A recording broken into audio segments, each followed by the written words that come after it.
Global warming. Okay, today we will discuss global warming. Global warming म्हणजे जो heat बढ़ रही है, दिन पर दिन आप देखो कि गर्मी बहुत ज़्यादा बढ़ रही है. ओके, अब तुमने एक कॉन्सेप्ट सुना है हमेशा, मतलब न्यूज़ में या कहीं भी, कि दुनिया डूबने वाली है. अब दुनिया डूबने वाली है मतलब क्या? जल प्रलय. नॉर्मल लैंग्वेज में अगर हम बात करने जाए हिंदी में तो उसको जल प्रलय बोलते हैं. जल प्रलय म्हणजे जो वाटर बॉडीज है वो सारी बाहर आ जाएंगी और जो लैंड एरिया है वो सारा डूब जाएगा. तो दुनिया डूबने वाली है. ये बात सच भी है. यस, इट इज ट्रू कि दुनिया डूबने वाली है. फिर अभी दुनिया डूबने वाली है, इसका अगर रीजन हम पूछते हैं किसी बाबा टाइप लोगों को या पंडित लोगों को, जो कि नहीं पूछना चाहिए क्योंकि उनको बहुत कम बाबा लोग ऐसे हैं जो नॉलेजेबल है, मुझे जिनको नॉलेज है ऐसे बहुत कम है. मैं सभी की बात नहीं कर रहा हूँ बट कम है.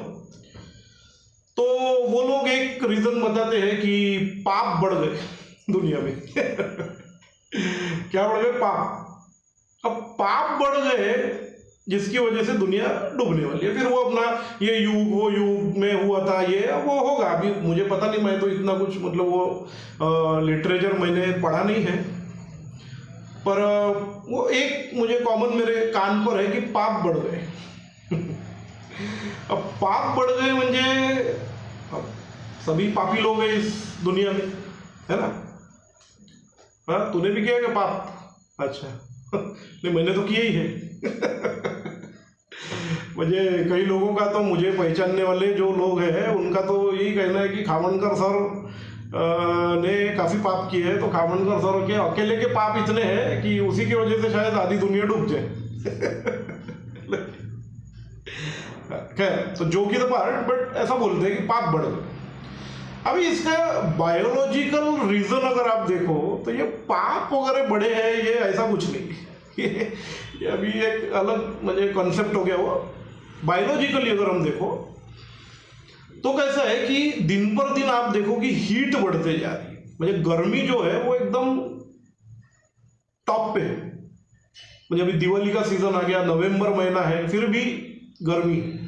ओके, अब गर्मी बढ़ने का सबसे बड़ा जो कारण है वो है जो ग्लोबल वार्मिंग बोलते हैं. ये अपन अभी सिर्फ इंडिया की बात नहीं कर रहे, ग्लोबल म्हणजे अर्थ का टेम्परेचर धीरे धीरे बढ़ते जा रहा है.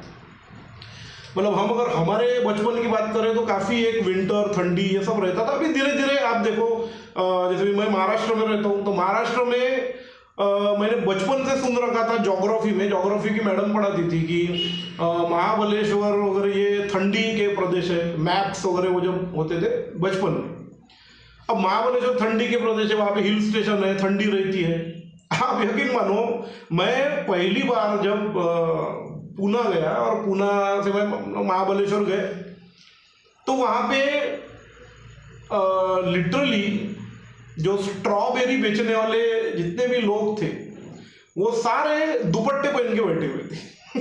मुझे इतनी गर्मी थी, ठंडी का टी भी नहीं था वहाँ पे. अब हमने तो सुना बचपन से कि भाई महाबलेश्वर गर्म मतलब ठंडा है तो इसलिए लोग वहाँ जाते हैं. बट अब सीन ऐसा है कि आप मुंबई, पुणे, दिल्ली तक जाओ, ऐसा बहुत ठंडी नहीं रही, गर्मी आ गई. ओके, तो ग्लोबल वार्मिंग एक कॉन्सेप्ट है और वही मतलब वही नहीं but one of the reason वो है कि जिससे दुनिया डूबेगी एक दिन. और ये होगा पक्का. कब होगा, कितने साल बाद होगा, इसका कोई ऐसा प्रॉपर कैलकुलेशन नहीं है. नाउ लेट मी एक्सप्लेन कि ये कैसे, मतलब क्या. ओके, ध्यान से सुनो, इट्स इंपॉर्टेंट कॉन्सेप्ट. पेपर में क्वेश्चन आते हैं ऐसे भी. कॉन्सेप्ट कैसा है कि आप अगर एक ग्लास में कोल्ड ड्रिंक लो, कोल्ड ड्रिंक के लिए ना नहीं दूसरा कुछ नहीं, हाँ कोल्ड ड्रिंक. अब कोल्ड ड्रिंक लेने पर आप उसमें आइस का एक क्यूब डालो, बर्फ का टुकड़ा, तो वो कोल्ड ड्रिंक जो ग्लास में है वो थोड़ा ऊपर आ जाएगा. और एक बर्फ का टुकड़ा डालो और ऊपर आ जाएगा, और एक बर्फ का टुकड़ा डालो और ऊपर आ जाएगा, पूरा भर जाएगा. Okay, the glass will totally fill. अब एक स्टेज ऐसी आएगी कि अगर आप और उसमें अगर एक आधा ज्यादा आइस क्यूब डालोगे तो वो लिक्विड या कोल्ड ड्रिंक जो है वो ग्लास से झलकने लगेगा, म्हणजे ओवरफ्लो होके गिरने लगेगा। ओके, क्यों ऐसा हुआ? क्योंकि बर्फ डालने के बाद बर्फ अपनी जगह बनाएगा पानी में, बराबर, और ये जगह बनाने के बाद वो बर्फ भी पिघलने लगेगा तो उसका भी पानी होगा, वो ऐड होगा, जिसकी वजह से लिक्विड की लेवल ऊपर ऊपर ऊपर ऊपर आएगी और एक स्टेज के बाद वो झलक जाएगी। ये बिल्कुल आसान एग्जांपल है जो हमने हमारे घर में नॉर्मली देखा है। अब यही चीज आप अर्थ के केस में इमेजिन करो, ओके, कि अर्थ का टेम्परेचर जो अभी दिन पर दिन बढ़ रहा है, वो क्यों, मैं उसका रीजन बता रहा हूं, जो ग्लोबल वार्मिंग है, टेम्परेचर तो बढ़ रहा है दिन पर दिन, समर सीजन ज्यादा पावरफुल होते जा रहे हैं।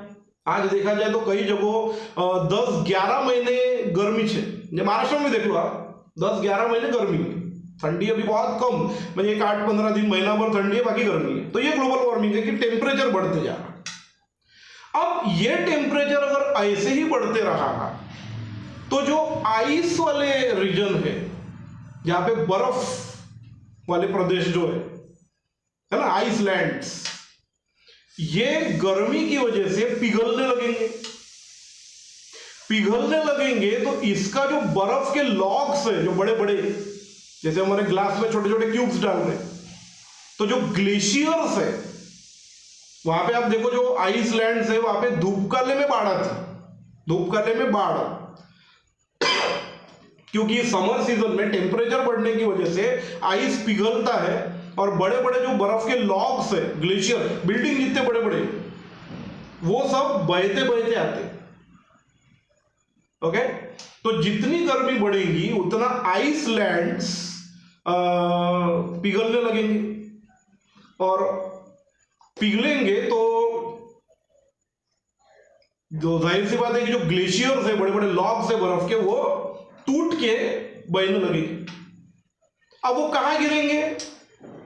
ऊपर पहाड़ है, नीचे वाटर बॉडीज है कि नहीं, नॉर्थ में पहाड़ है, साउथ में वाटर बॉडीज है, तो ये आइस के जो टुकड़े हैं, ग्लेशियर्स है, ये सब पानी में जाके गिरेंगे, मतलब वाटर बॉडीज में गिरेंगे, नदियों में, समंदर में, ओशंस में गिरेंगे धड़ाधड़, और वहां पे वही सीन होगा जो हमारे ग्लास में हुआ।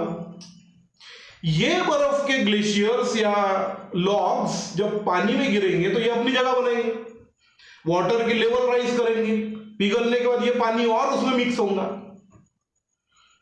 तो जब तक ये वाटर बॉडीज अपने दायरे में बह रही है तब तक ठीक है, पर ऐसा होने की वजह से जिस दिन ऐसा होगा उस दिन सारा का सारा वाटर बॉडी, मतलब जो समंदर है, ओशंस है, रिवर्स है, ये सब अपना दायरा तोड़ के बाहर आएंगे।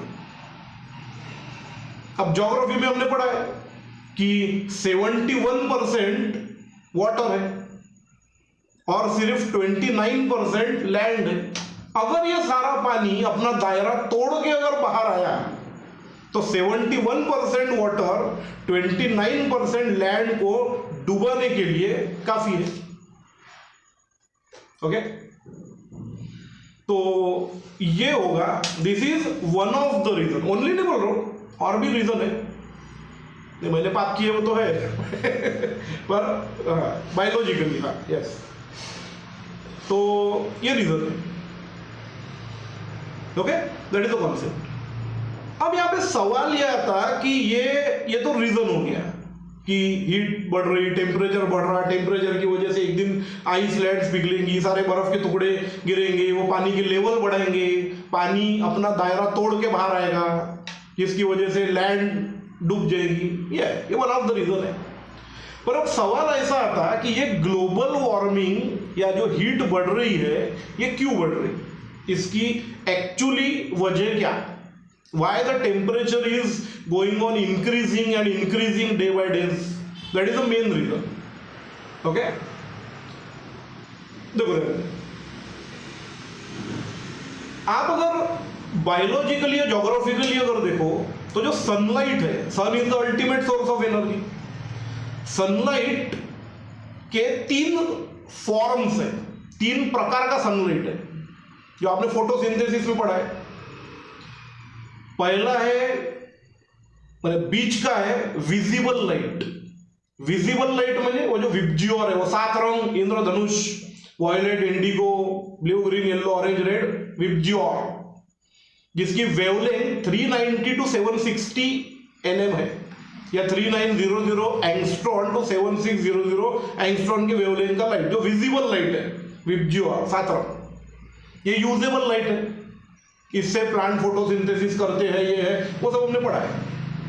अभी विब्जियोर म्हणजे वॉयलेट और रेड के बीच के रंग, पर वॉयलेट के नीचे यूवी है, ultraviolet radiation, UV, okay.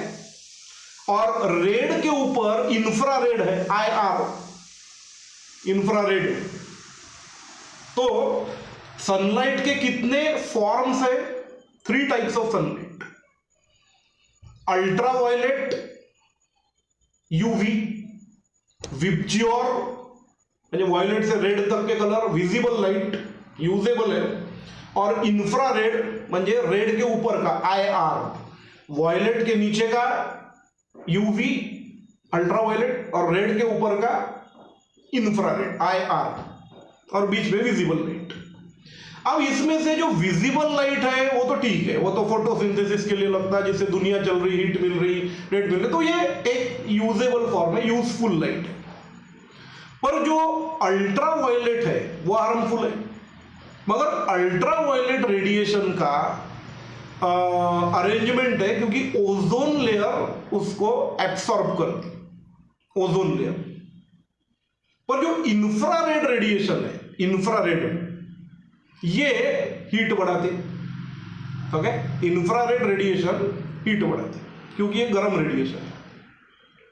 अब ये रेडिएशन जो पोल्यूशन वाली गैसेस है, जैसे व्हीकल्स में से निकलते CO2, फ्रिज में से या AC में से क्लोरोफ्लोरोकार्बन CFC, डाइक्लोरो डाइफ्लोरोमीथेन, ये सब गैसेस निकलती, फ्रेऑन गैस, CCl2F2, ये सारी गैसेस पिछले कई सालों से अर्थ में बढ़ गई, क्योंकि सबके घर में फ्रिज है, AC है, व्हीकल्स है, एक घर में 4-4 गाड़ियां है, तो ये गैसेस का क्वांटिटी एटमॉस्फेयर में बढ़ गया, प्रमाण।